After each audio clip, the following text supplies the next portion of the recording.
What is up, guys? This is Darren Hansen, your host, tuning in with another episode for Building Stronger Humans Radio. Again, my name is Coach Darren Hansen. I'm the owner of Hansen Athletics. A quick little plug, if you are looking for online remote training for yourself, for a team, or an athlete in Pocatello, please check out our website. Send me any questions you have. We would love to work with you and help you drive performance and improve your life through fitness, through health, and teaching you how to train in a way that's applicable to everything you do in life. So, jumping into the episode, this topic stems up just from a couple conversations I've had with my athletes lately, and maybe a disconnect between coaches and athletes and sport and youth sport and the culture behind it. There's a lot to dive into.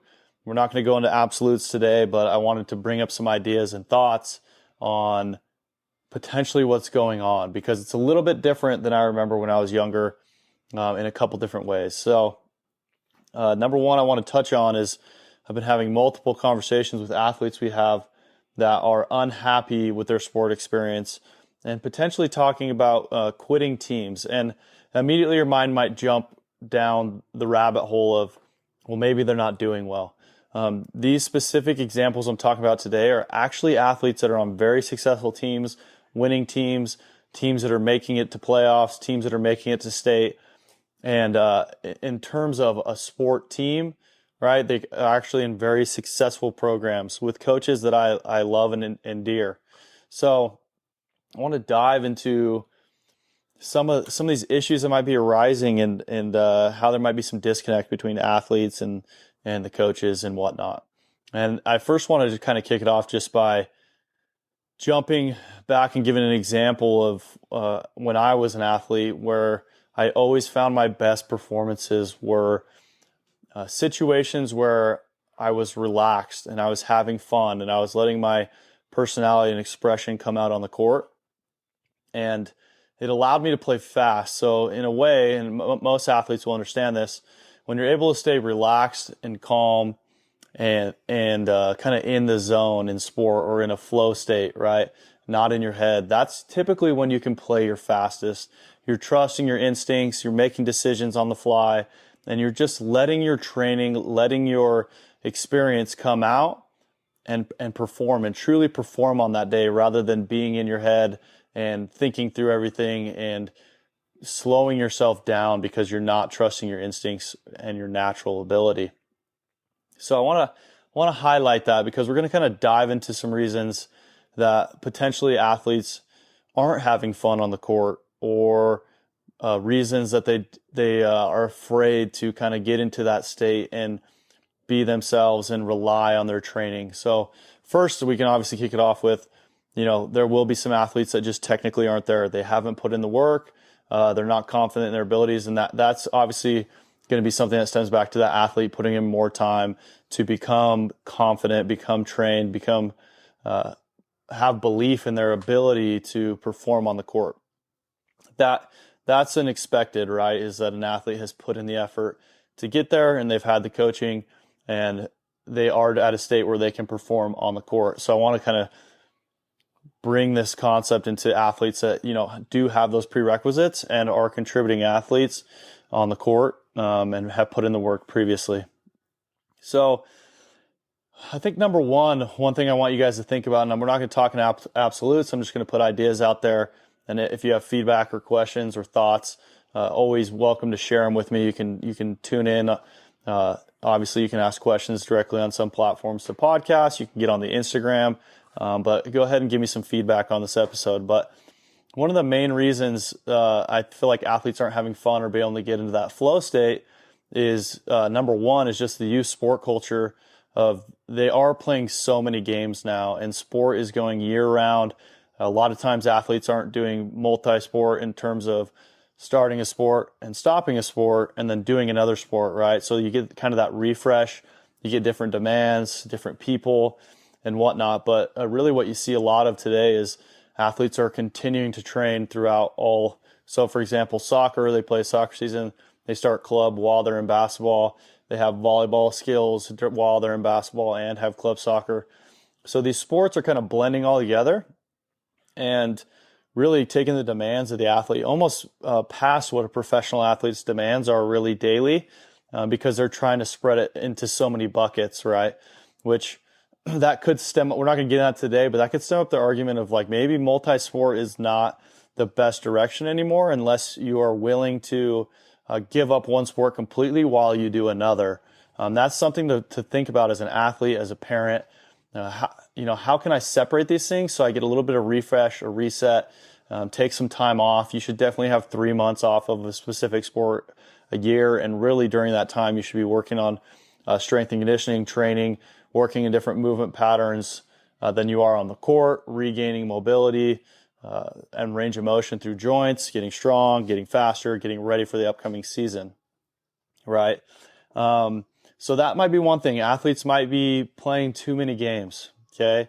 A point that is to be considered is maybe coaches just aren't connecting and communicating in a way that allows athletes to feel confident in themselves, to be themselves and relax on the court and play. I think a lot of times, just whether it's a lack of communication, whether it's not understanding how to connect with the kids, there's just different situations in practice and games that start to make your athlete be afraid of performing or making mistakes, right? I think back, there was definitely times in high school when I had different coaches that I was afraid to make a mistake. So I was playing not to make a mistake. I was playing not to lose, right?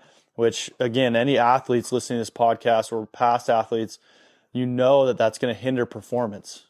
Just straight up. If you are out there just trying to get by, trying not to make a mistake in your head, you're never going to be relaxed and play fast. Okay, you're always going to be playing a little bit behind your capability levels and even well underneath your ability to perform. So that can be an issue, right? Is the way the coach is delivering information, the way that they are giving feedback, negative feedback specifically, right? So I think you can have two ends of the spectrum. You can have a coach that's just a cheerleader and is not actually getting pushing the athletes and coaching them.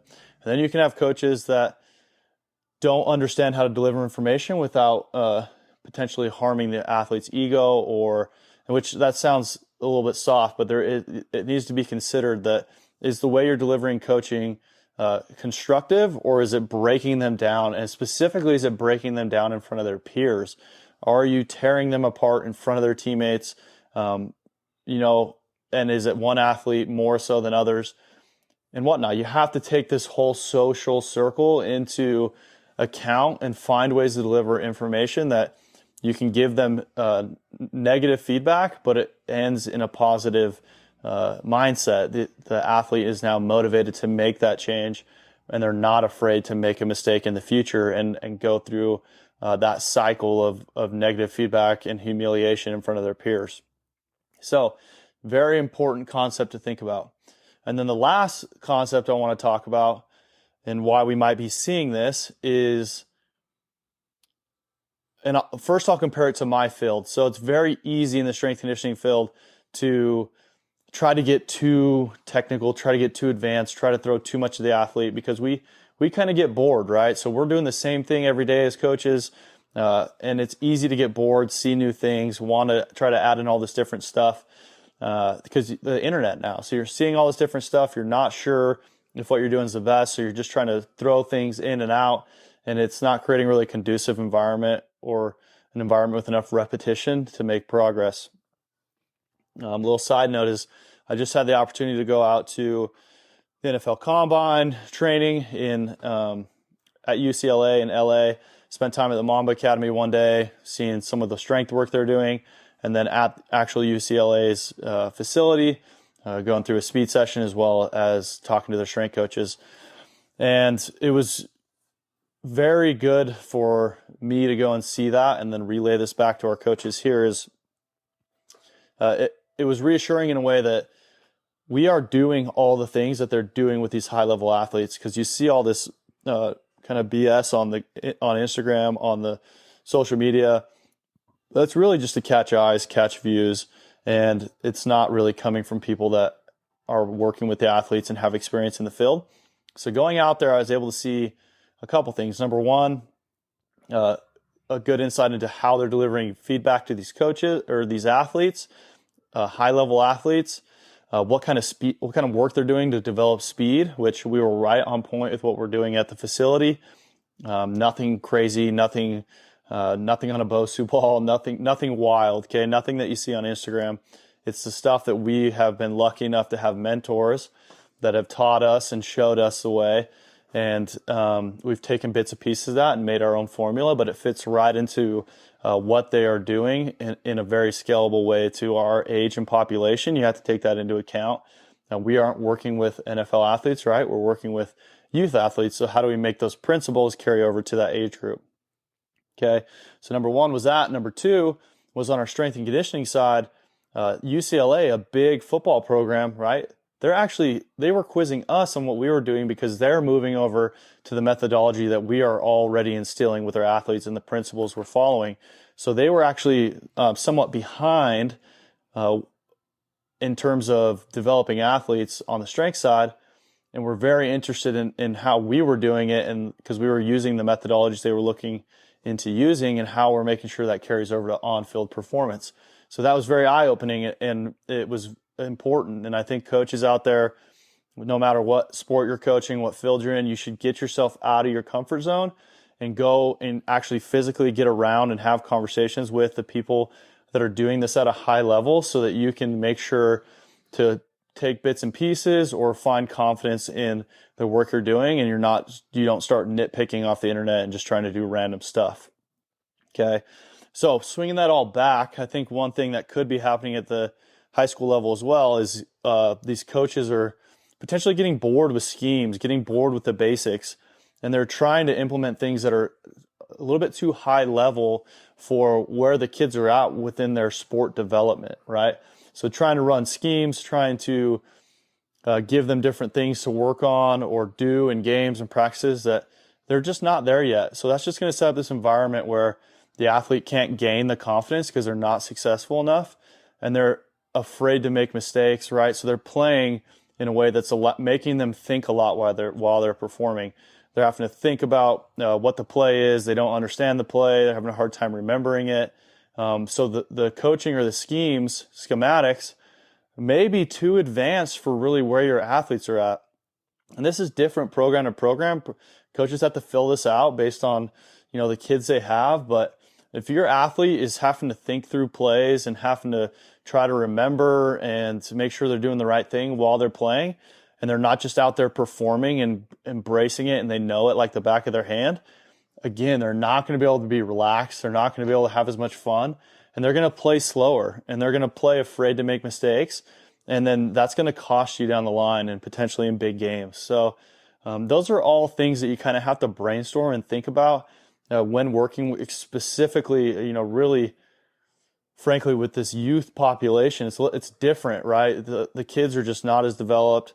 There's such a wide array of talent and skill level and ability to understand schematics. And you have to kind of make sure you create something that everybody can thrive in. And then those athletes that do make it to the next level, then they'll start diving into more of that deeper stuff because you just have athletes that are at that level comparatively across the board. So those are the things that I think are potentially adding to this situation, adding to this current youth sport culture. Again, those are just my thoughts. So I want to hear what you guys think, what your feedback is on this. And then maybe we can make some more episodes down the road diving into these specific topics. But that's kind of what I wanted to cover today with you guys. So if you have any questions on that, again, send it over. I really appreciate you guys taking time to listen to this podcast. And it helps us out a ton if you share this with other coaches, share this with parents, tag them in it. Anything like that is highly appreciated. And we notice that, and it really helps support our dreams of helping educate and spread information for free and giving more value to the community and the people that are engaged with us. So again, appreciate you guys listening. Coach Darren here. Go follow me on Instagram at Coach D Hansen. Let's connect. And I hope you guys have a great day.